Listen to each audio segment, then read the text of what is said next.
From glory to glory. From testimony to testimony. Ibi tí ayé rò pé ògo yóò lè dé akọjá. We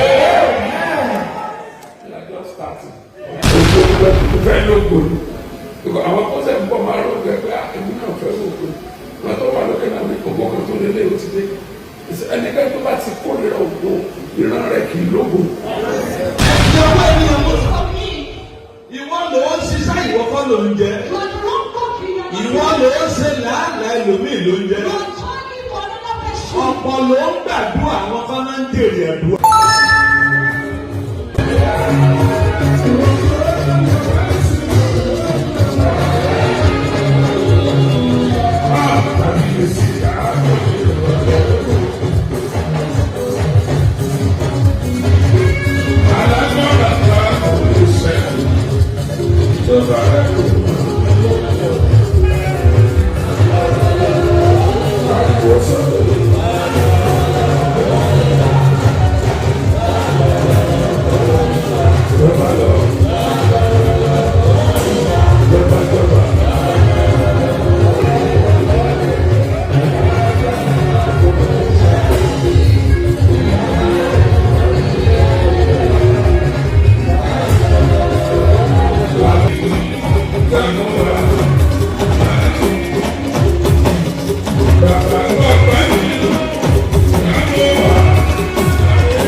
Agbára yẹn ṣòfò.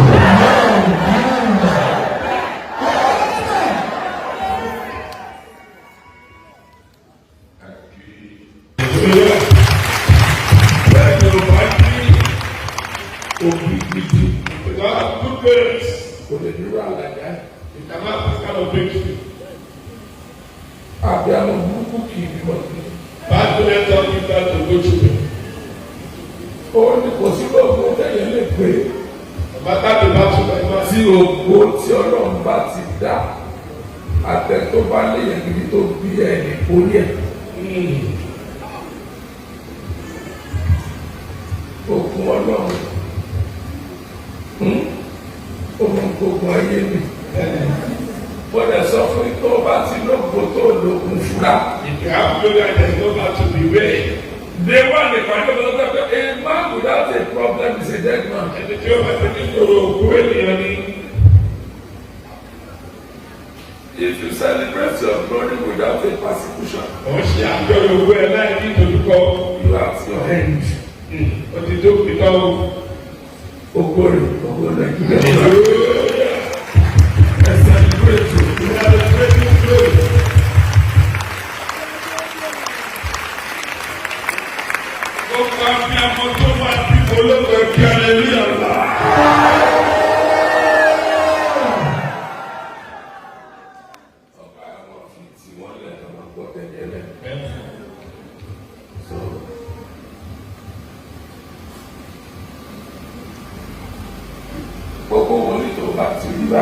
Every prophet you see has said, "Oh wow, they have authority from them to you." But the same time they won't be. And as you lift his face, now I want to pray. So celebrate my brother.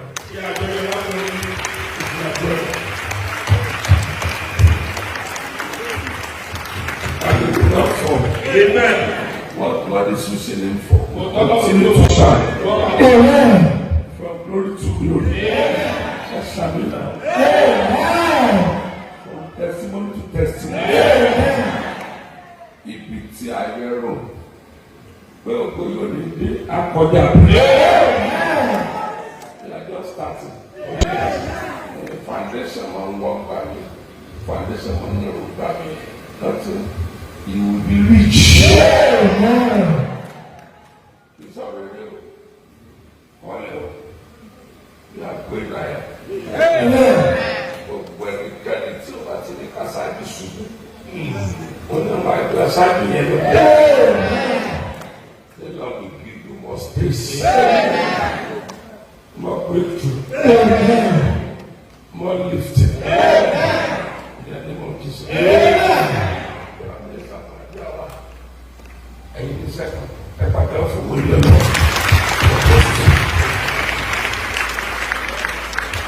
Ẹni ọmọ yín lè ẹ kọ orin kan yìí.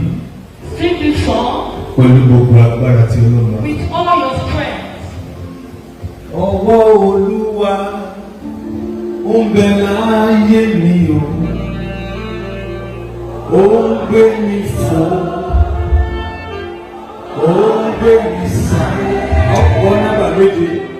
Ọwọ́ Olúwa ń bẹ lórí ayé mi o, ó ń gbé mi fò, ó ń gbé mi sáré. Ó kù ìgbà márùn-ún. Ọwọ́ Olúwa ń bẹ lórí ayé mi o. Ó ń gbé mi fò. Ó kù ìgbà mẹ́rin. Ọwọ́ Olúwa ń bẹ lórí ayé mi o.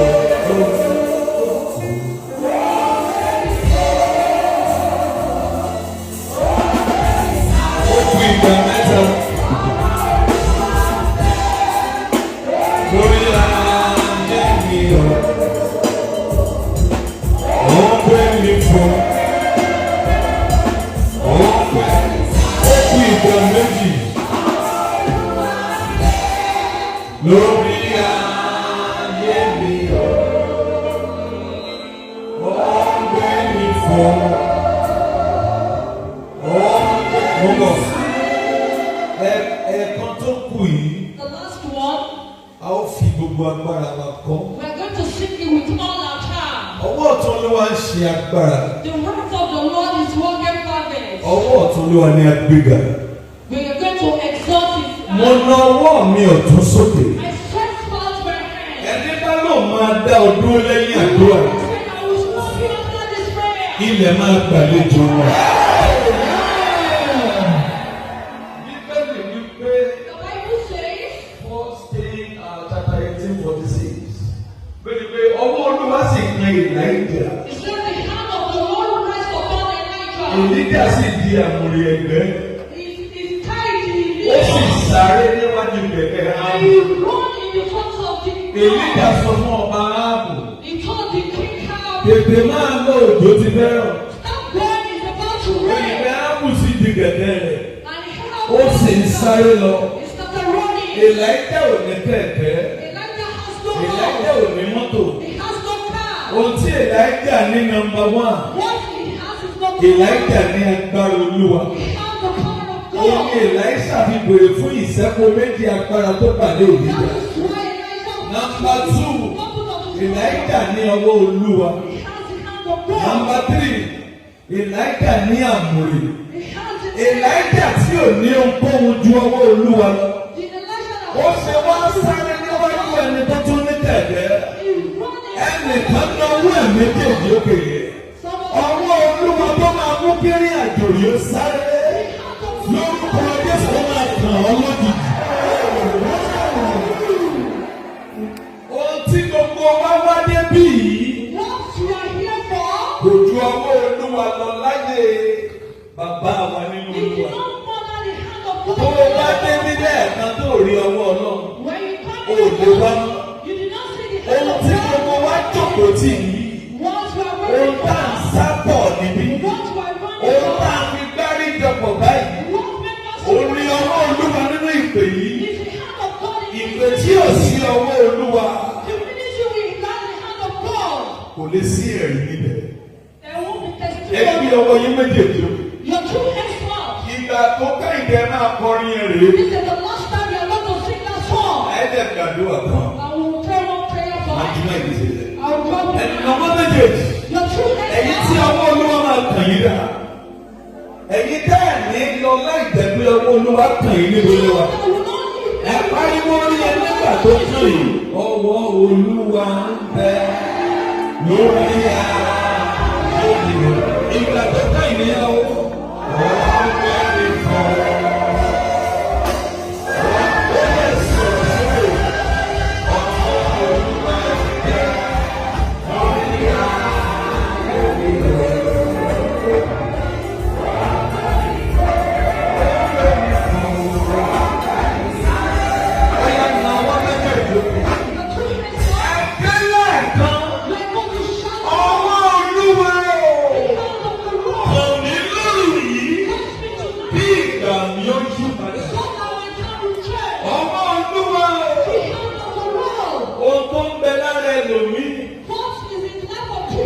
Ọwọ́ ilé wọn ni. Ọwọ́ ń bẹ lára ẹlòmíì. Ọwọ́ òkùnkùn ni. Ohun tó ń bẹ lára ẹlòmíì. Ọwọ́ ayé ni. Ohun tó ń bẹ lára ẹlòmíì. Ọwọ́ àwọn àgbà ni. Èmi bí ọwọ́ mi sókè. Ọlọ́run bàbá wòlíì Sáàmù Òjó Ọ̀tọ́rìtì. Ọwọ́ kọ́wọ́ tó ń ṣiṣẹ́ ọ̀pàmì lára. Ọwọ́ òkùnkùn ọwọ́ ẹlẹ́yẹ lára.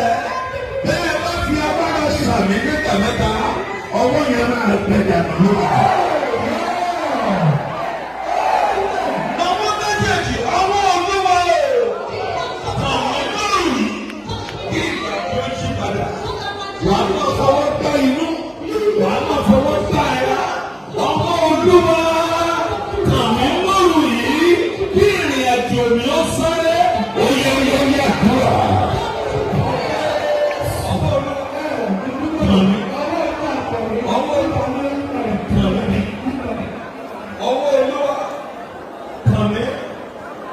Ọwọ́ Olúwa kàn mí kí ìrìn àjò mi ó ṣe padà.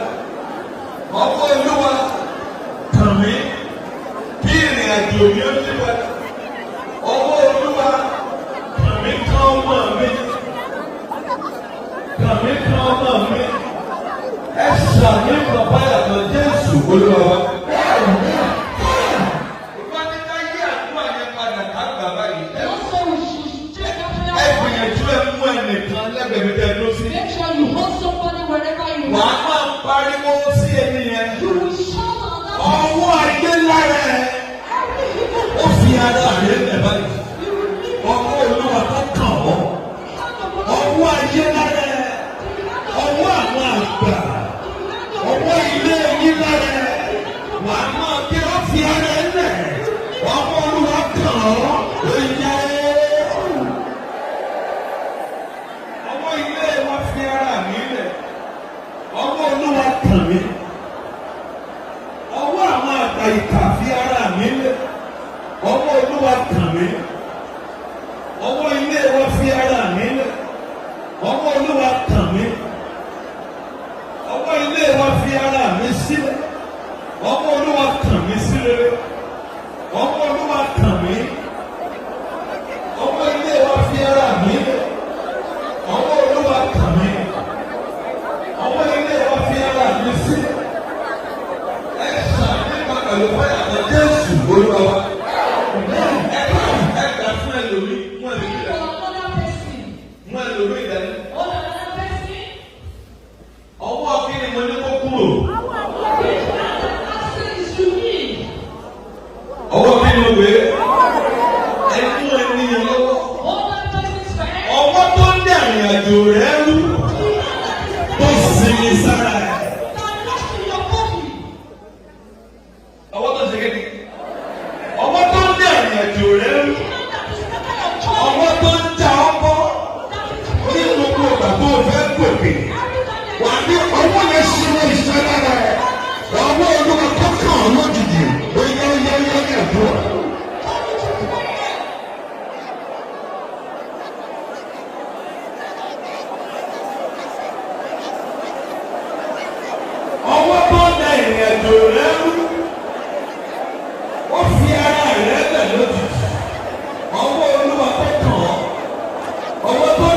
ẹ̀jọ̀ rẹ̀ rú, ọwọ́ tó ń da ìrìn ẹ̀jọ̀ rẹ̀ rú, ọwọ́ tó ń fà ọ́ sílẹ̀ ní gbogbo ìgbà tó fẹ́ gòkè, ọwọ́ yẹn fi ara ẹ̀ sílẹ̀, ọwọ́ Olúwa kàn ọ́ lórí, ọwọ́ Olúwa kàn ọ́ lórí, Jésù Olúwa.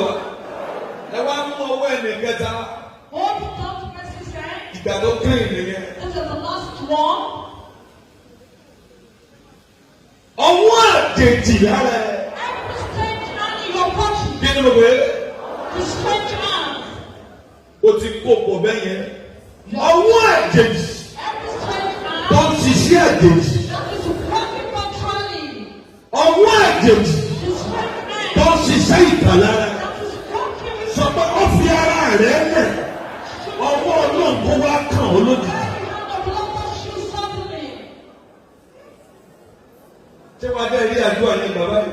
Are you going to pray that prayer? Ọwọ́ àjèjì. The strange hand. Tó ń ṣiṣẹ́ àjèjì. That is working strangely in your body. Iṣẹ́ àjèjì lọ́wọ́ yẹn ń ṣe. It's working strangely. Ìwọ ló tajà, ìwọ kọ́ ló ń kéré. You are the one selling, you are not the one receiving the profit. Ìwọ ló ń láàgùn, ìwọ kọ́ ló ń jèrè. You are the one labor, but you are not the one receiving the Ìwọ ló ń ṣiṣẹ́, ìwọ kọ́ ló ń jẹ. You are the one working, but you are not the one receiving the profit. Oníwàásù orí kẹfà láti ẹsẹ̀ kìíní. The book of Ecclesiastes, Ọkùnrin kan wà ẹni tí Ọlọ́run fún ní ọlá.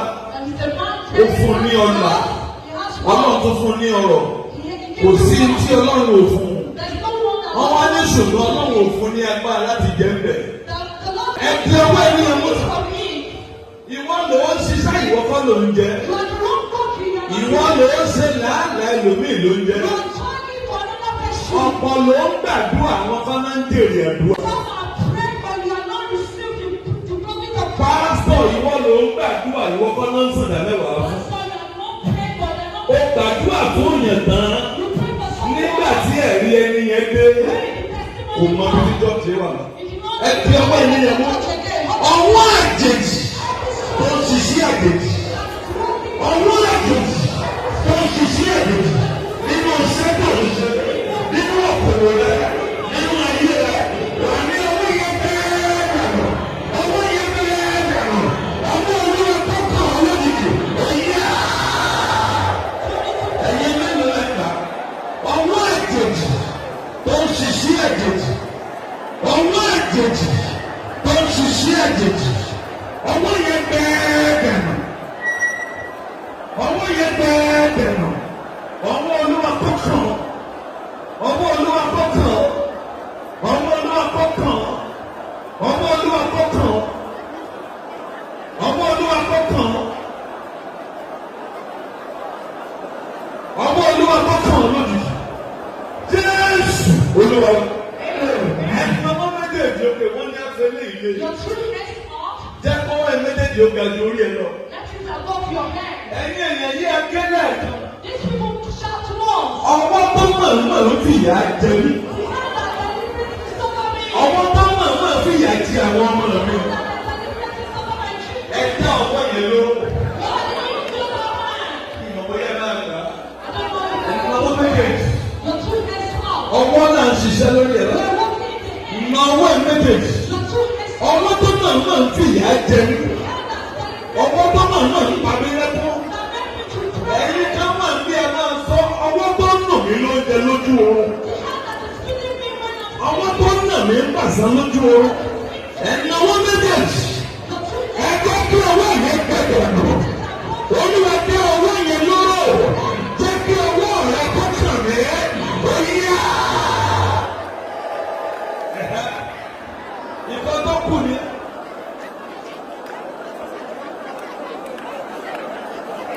Ìkan tó kù ni. Ọwọ́ tó máa ń fi ìyà jẹ mí. Wọ́n tó dá mi mọ́. Wọ́n tó nà mí ní pàṣẹ. Ọwọ́ tó ń tu kábí mo ṣe ń tò ó. Kẹ́ẹ̀dà nù. Ẹ̀dá ọwọ́ yẹn lọ́wọ́ fún. Olúwa dá ọwọ́ yẹn lọ. Jẹ́ kí ọwọ́ yẹn ṣe wọ iṣẹ́. Ẹ̀dá ọwọ́ yẹn gbẹ̀dà. Ẹ̀dá ọwọ́ yẹn gbẹ̀dà. Ẹ̀dá ọwọ́ yẹn gbẹ̀dà. Ẹ̀jẹ̀ bí ọwọ́ yẹn gbẹ̀dà. Ẹ̀jẹ̀ bí ọwọ́ yẹn gbẹ̀dà. Olúwa wa. Ìyàwó méjèèjì òkè. Your two hands up. Ọlọ́run má jẹ̀mú ìpè yìí. Because of covenant of this God. Ìwọ ló ń ṣiṣẹ́ kèé sóògùn. You are the one working. Tó bá dé ògùn ni yóò ti tán. It's Má jẹ̀mú ìpè rí ògbó. Ọwọ́ tó gbọ́wọ́ lé ọ láti máa fìyà jẹ ọ́. Ẹnìkan sàmì láti ọwọ́ èèyàn. Ọwọ́ yẹn gbẹ̀ẹ́gbẹ̀. Àwọn méjèèjì. your two hands. Agbára tí ìkà ènìyàn ń lò lórí ẹ. Power that you can want to show. Agbára tí ìkà ènìyàn ń lò lórí àwọn ọmọ ẹ. Agbára tí wọ́n fi ń dá ọjà lójú oorun lójú ayé. Ẹ̀yin mo lè fi agbára sàmì. Lórúkọ Jésù agbára yẹn ṣòfò dànù. Má jẹ̀mú ìkà ènìyàn lórí ẹ. Má jẹ̀mú ìkà ènìyàn lórí àwọn ọmọ rẹ. Ẹni tó sàmì dà má jẹ̀mú yẹn di ẹ̀fọn.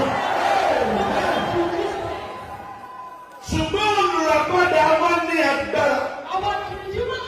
Ọlọ́run àwọn ọmọ ogun ní orúkọ rẹ̀. Ó ní jíjà yóò gba ìjà àwàjà. Kó lè fún ilẹ̀ náà nísinmi. Ẹnì kan sàmì láti ọwọ́ ẹ̀yìn. Ìjà tó ò lè bájà. Ogun tó ò lè bájà. Olùràpadà bá ọjà o. Olùràpadà bá ọjà. Olùràpadà bá ọjà. Olùràpadà bá ọjà. Olùràpadà bá ọjà. Olùràpadà bá ọjà. Olùràpadà bá ọjà. Olùràpadà bá ọjà. Olùràpadà bá ọjà. Olùràpadà bá ọjà. Bí Olúwa bí ó dìde, ká tú àwọn ọ̀tá ẹ̀ka, àwọn tó kórìíra rẹ̀, ká sá lọ wájú rẹ̀. Bí èfi ti ń fẹ́, bẹ́ẹ̀ ni kí wọ́n fi ẹsẹ̀ lọ. Èmi ní ọwọ́ mi sókè. Mi ìmọ̀lẹ́jú àwọn tí wọ́n pẹ́ ẹran dẹ̀pọ̀. Nítorí ẹ̀ láti ṣe ọ́ níbi. Ẹnìkan máa ṣàmì mẹ́ta. Iná àti àrà máa ti wọ̀ bá. Láti òní lọ, ẹnikẹ́ni tó bá dìde ìyọnu sí ọ, wọ́n máa rí ìbínú ọlọ́.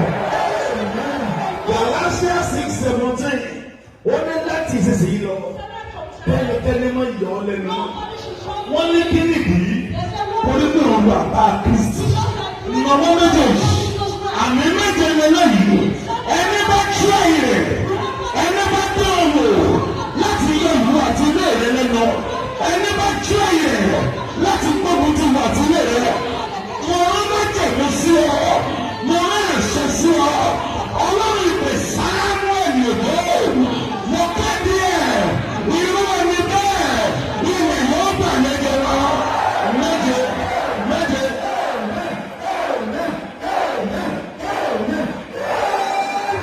Ọwọ́ yẹn o, ọwọ́ àtiléwá tó fẹ́ sọ ẹ́ bí àwọn òbí rẹ̀ ṣe dà. Ọwọ́ yẹn padà síbi tó ti wọ̀. Ẹ mọ̀ mìíràn yín sọ pé ọwọ́ àtiléwá. Jáde! Ó máa fò wá máa mi ara rẹ̀.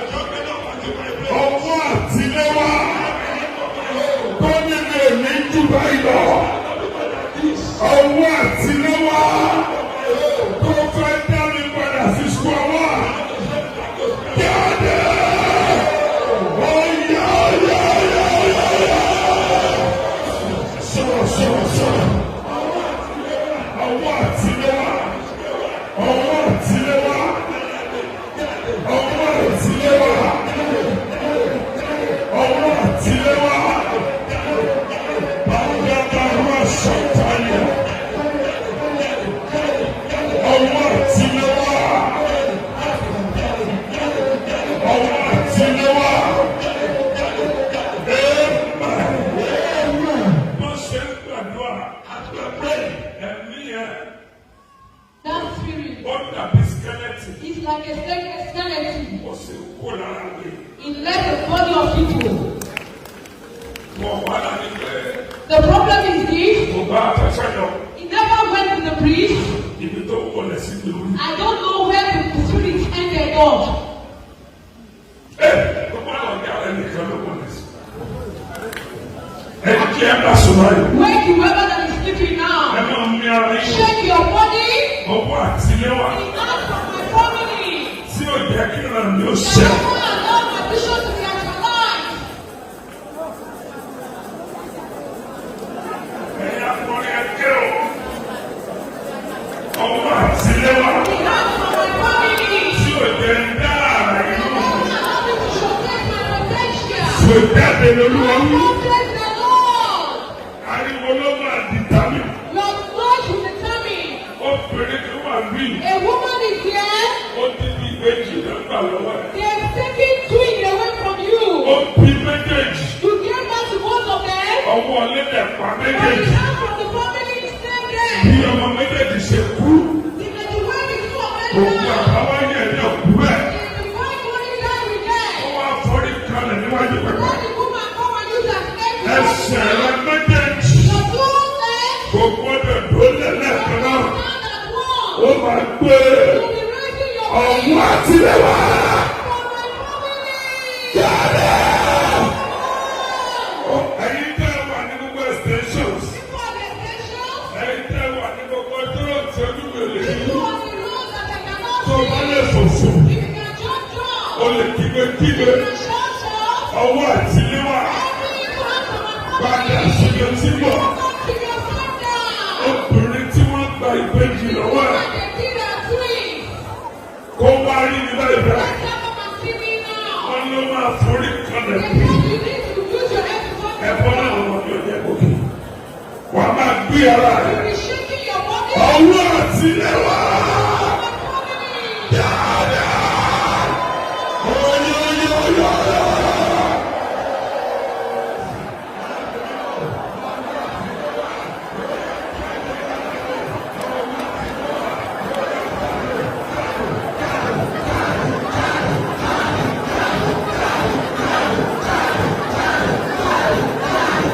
Jáde! Kí ló lè? Kí ló lè?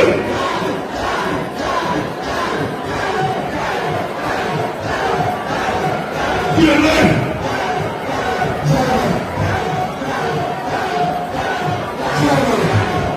Yes. Amen.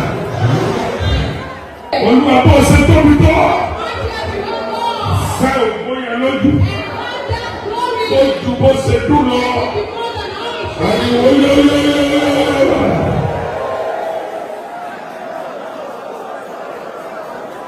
Àgbàdúrà bí ẹ ti lọ. Olúwa jọ gbẹ̀yìn sókè. Olúwa jọ gbẹ̀yìn sókè. Fàyè lọ sí ibi gíga. Àpáta tó ga jù lọ. Olúwa jọ gbẹ̀yìn sókè.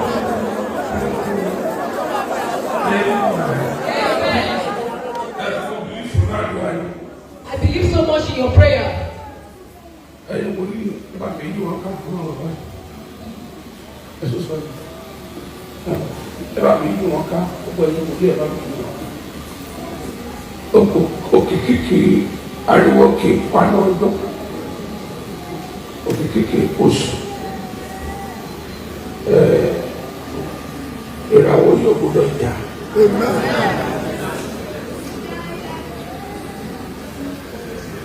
Kọ́lọ̀ bá wa dọ́gbù òkú yìí. That's just it. Go multiply in billions fold. You will not fall for another man's to laugh. Tí ògbó kan bá ti dìde, ògbó gbogbo àwọn ológun. Ògbó gbogbo ẹ̀tọ́ tó fẹ́ lóògùn ni. Àwọn kọ́sẹ̀ ń bọ̀ máa rọ̀ gẹ́gẹ́ èmi náà fẹ́ lóògùn. Wọ́n tó wà lókè náà ní ògbó kan tó lélẹ̀ ó ti dé. Ẹnikẹ́ni tó bá ti kórìíra ògbó ìran rẹ̀ kì í lóògùn. Ẹ bá gbàdúrà gbogbo àbí àmọ́ ẹgbẹ́ tó kọ̀ wá dìde à. Don't sit down, all the ló máa yí. Àbí kí ló ń ṣe yí pàpà? Kí ló ń ṣe yí? Ẹ bẹ Ọlọ́run, Olúwa dọ́pù òkú yìí. Lord, double his glory. Ọwọ́ tí a kó sí láti ọ̀dọ́ kan, ayé dára lọ́wọ́ ló ṣe pàtàkì. Olúwa dọ́pù ògbó multiply. Lord, multiply his glory.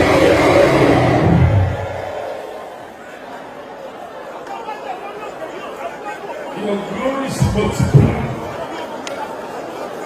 It becomes double today. It becomes double today. You are lifted. You are lifted. More higher. You will do more. You will not relent. You will not be tired. You will not be frustrated. You will not be attacked.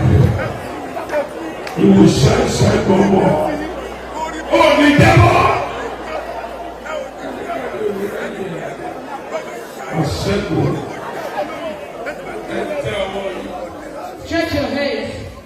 Amen. Amen. Alágbára gíga mímọ́ ni ọ́, ikọ̀ rẹ̀ rè gbogbo ìjọ yìí gbàdúrà fún lórúkọ Jésù ò ní jábọ́. Gbogbo àwọn ikọ̀ èyí ọ̀ka asúre fún ọ lórúkọ Jésù ọ máa tàn ò ní tán. Ẹlẹ́dàá gbogbo àwọn tí Ọlọ́run lò ọ́ fún láyé lórúkọ Jésù tó gbé òdìdí ẹ̀mí lọlẹ̀ ìran yóò ní kú ìran yóò máa gbilẹ̀ lórúkọ bá bọ́ máa tẹ̀lé máa ò ní gbọ́ fà ayé ò ní parí rẹ̀ ò ní di kòròfo kí ẹ̀mí ọ̀run kò gbé ọ̀rọ̀.